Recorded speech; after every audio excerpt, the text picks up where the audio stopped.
Hello and welcome to my channel. I go by Lily and this is my January reads of 2023. I'd like to write down my thoughts after I read the manga or light novel, otherwise I will probably forget. Please like and subscribe and comment below what you read this month or what you plan to read next month. Now let's get on to the video. A Sign of Affection. I read volumes 1 through 4 and I'm quite sad I don't have volume 5. The feelings that I get from reading this, I had to pause at parts just to gush over the situation. I love them so much. It's hard to put into words how I feel about this series. It's just so good. The range of emotions on the characters is so well drawn, and how it just draws you in. This is definitely higher up on my list now because I can't. I just love it so much. If you want something that will make you just feel giddy, read this. I know there are issues brewing. I can just feel it. I want more of the series so bad. I'm not sure I can read anymore today. I just want to sit in this feeling. Star-Crossed. I read volumes 1 through 4, and this is a really funny read. If you enjoyed Kiss Him Not Me, you'll enjoy this one. It's very similar in terms of humor. The story is a bit different, but the main girl is still obsessed, just not with BL.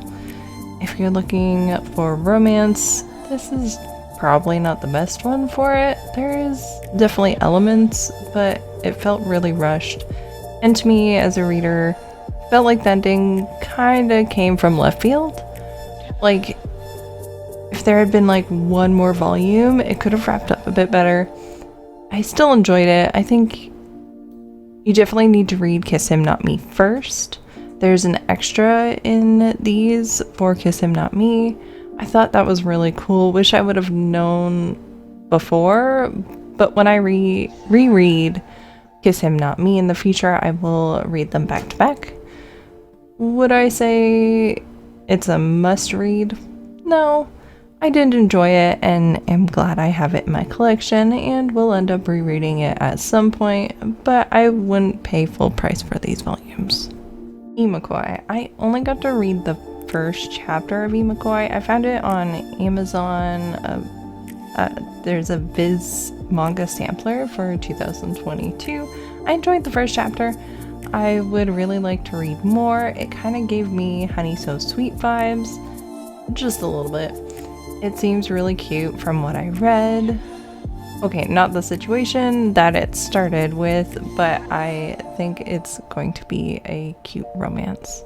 Daytime Shooting Star. So I read volumes 1 through 3 of Daytime Shooting Star, and I'm quite on the fence about this one. I think I know where it's heading in terms of story, but my brain can't get over who she likes at the moment and how he is acting. From the moment he was introduced, he left vibes, and not good ones, at least for me. As it was going on, I did feel a bit bad for him and saw it in the middle of volume 3. Oh good, we're moving past this, but by the end, yeah. I would like to finish this series, but I don't think I'm going to be picking them up very quickly. Cross-dressing villainess Cecilia Silby. I went through all of the Library Pass manga and found this. I was so excited and had to read it the day I found it. They only had volume 1. I will say it is very text heavy. There is a lot being said. It very much has My Next Life as Villainess vibes. Remembers when she was young, so it has some changes that affected the other characters without spoiling too much. I really enjoyed this volume. It's very funny, but very dark too. I would really like to have this in my collection. Hopefully I can find them for a good deal, because the manga is $17 and the light novels are pretty much $20. If you like My Next Life as a Villainess, I think you'll like this one as well. I had to come back and add to this as the library app got volume 2. I'm enjoying this series so much. I enjoyed this volume a lot. I want it physically so bad. We got to see more of the other characters and more information on them. When I got to the end of the volume, I was like, no, it's the end. I need the next one. Living Room Matsunaga-san. I read volumes 1 through 3 and quite enjoyed this. It is an age gap romance. From how the characters acted, it didn't feel that big, but once the ages were put in my face, it was quite a big one.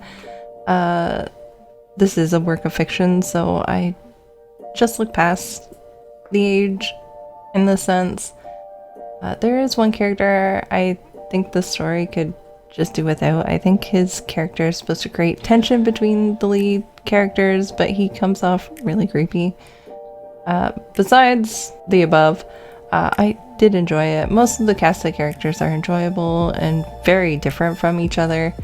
I don't feel any of the characters are flat. The author did a really good job at showing all of their different personalities and struggles that they have. Would I recommend this to everyone? No. If you don't mind age gaps and can look past some creepy characters, then I think it's a good read. The Fiancé Chosen by the Ring. The Library Pass had volume 1 and I was quite excited to read this volume.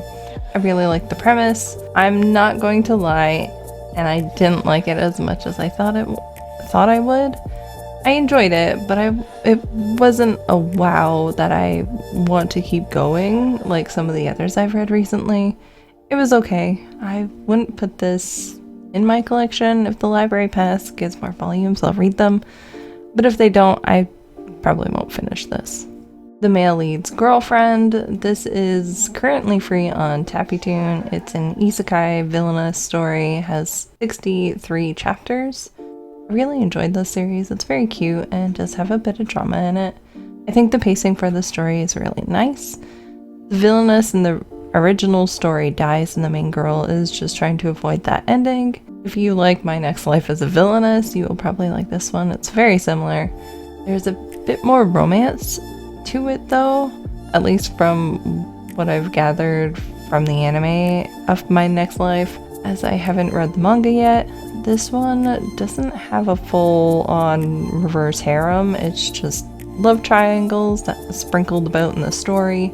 There is side characters and their relationships as well, but they don't take away from the main story.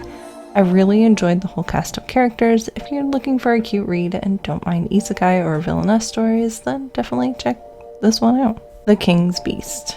I read through volumes 1 through 8. I binged all of them in one day and couldn't put them down. Of course, volume 8 left on a cliffhanger, so was a bit disappointed that volume 9 isn't going to be out till February.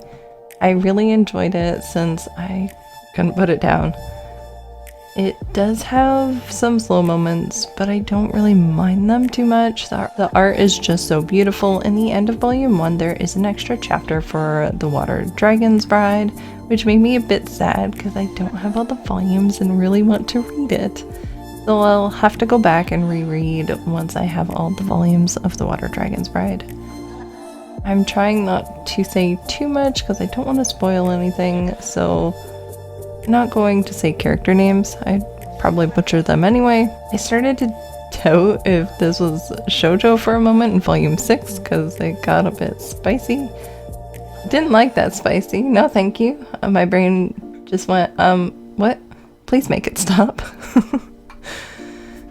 If you like more historical type fantasy, I say give this one a try. I know Amazon online usually has look inside options, so if you're on the fence, they give you a little preview so you can see if you would like something. I need more, that's for sure. I would assume from the author's other works that this will probably wrap up soon. The Water Dragon's Bride ended at 11 volumes, and Dawn of the Arcana ended at 13. They currently have 11 volumes of The King's Beast out in Japan, so we'll see. Otamen volumes 1 and 2. It's about a guy who likes girly things and had trauma from a young age into liking more masculine things. I really enjoyed the main guy. I feel really bad for him that he's pushed so far for liking girly things. I think it's really awesome that he knows all this stuff, how to cook and sew. Those are really good life skills. Then we have the opposite with the female lead who doesn't know how to do those things and is quite masculine. I really like their dynamic. Second volume was a bit goofy and over the top.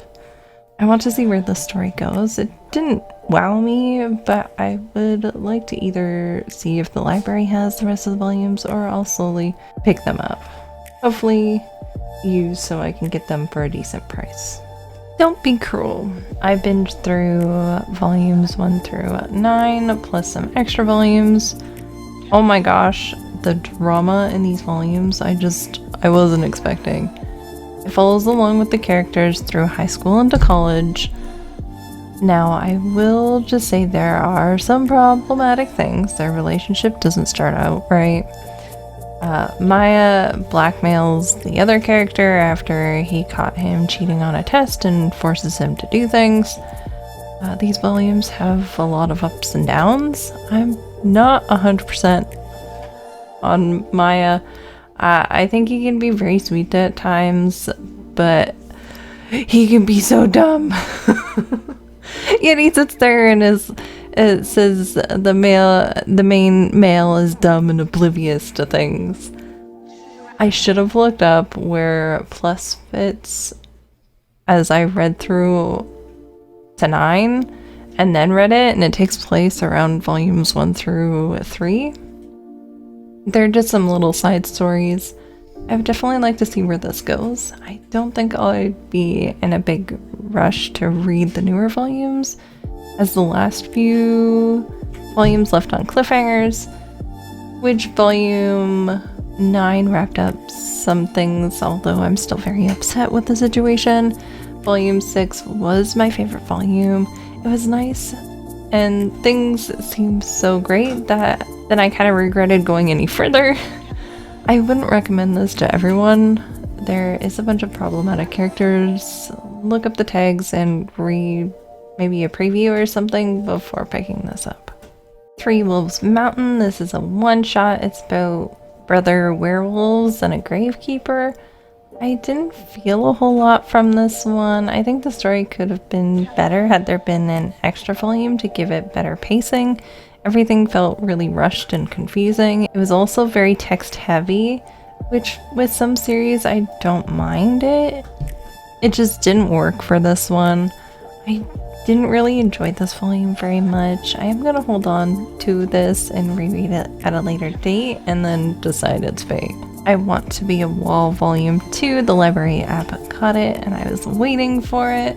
I love the characters so much, and this volume showed a bit more of how they met, how their relationship is developing. I really enjoy it. I do wish they were a bit longer, and of course it ended on a cliffhanger, so yay to that. No volume 3 yet, so it may be a while. The side characters are nice in this too. Well, so far, well, except for the parents. Banished from the Heroes Party, I decided to live a quiet life in the countryside. Volume 1, I was able to read this on the library app and thought it was quite interesting. This volume has a lot of text, so it was quite a long read. It hops around a lot from past to future, which was okay. It's not one of my favorite things when I'm reading. Everyone that is not a demon gets a blessing, and the main character, he goes by Red, has a 30 level bonus. A member of his party kicks him out, so he decides to open apothecary. I enjoyed it. Did I like it enough to pick it up physically? No. If the app gets more, then I will continue reading. And they got volume 2, which continued on. It gave a bit more of the other characters that had been mentioned in the first volume, but it was nice to actually see them interact. Mostly following the day-to-day with the main two characters, which has a hint of romance in there, a hint. And it ended with cliffhanger, so hopefully they get volume 3 soon. The Saint's magic power is omnipotent. I reread volumes 1 and 2, then read 3 and 4 of the light novel. I finally got a hold of volume 3, so I was able to read through. I love the series so much. The third volume was a bit slow for me, but volume 4 did pick up. The fourth volume pretty much leaves us where the anime leaves us off. There are quite a few things different from the anime to the light novel, probably to dramatize it a bit. I really enjoy the working through problems that happens throughout the volumes. It's not rushed to completely solve an issue. We may only get part of the way, then we need to work on something else, and then something pops up that helps us with the original problem. The fourth volume has some short stories at the end. Wish they would have been a part of the volumes they correlated with more, but did enjoy them. I love all the moments with Say and Albert. I can't get enough of those two. I'm really sad I don't have volume 5 yet. I really wanted to wait for it, but I just couldn't. If you don't mind a slower paced slice of life with a bit of action and romance sprinkled in, I really recommend this one. Check out the anime if you're on the fence. It's not as good as the light novel, but it will give you a bit of an idea. Love and Focus. I was able to read 1 through 3. The library app has volumes 1 and 2. So I read the first volume through the app and read the other 2 from my collection. I really enjoyed this short series. It was quite cute. It's a love triangle. There is a lot of growing, and for a short series, I thought the pacing was really good. It follows Mako, who moves to a boarding house with other high schoolers at her friend's suggestion after her grandfather passes away, on photography, which I really enjoy as a hobby. The art is very beautiful, with all the different photos that were taken and the emotions that are shown through them. The second last chapter was problematic. Could have went without that. If you're looking for a short shoujo, there is an omnibus version if you don't want to get the singles. The Walls Between Us. I found this on the library app. They have volumes 1 through 3, and the series has 7 volumes in total. I thought the first volume was quite fun and funny. Misunderstandings and just silly things. Then moving on to the second volume, and it was pretty much the first volume all over again, where similar stuff happens, and it was getting a bit stale. The main characters are very overdramatic, which for childhood friends I get. I think it still has its cute moments, but it's not a series I would go out and get. I think it picked up in volume 3, and of course left on a cliffhanger. If the library picks up more, I will probably continue reading, but if not, I'll probably forget about it. The art was very pretty though. Thank you so much for watching my January reads for 2023. I really hope you enjoyed. If you haven't already, please like and subscribe. Comment below what you read in January and what you plan to read in the months to come. I hope you have a wonderful day.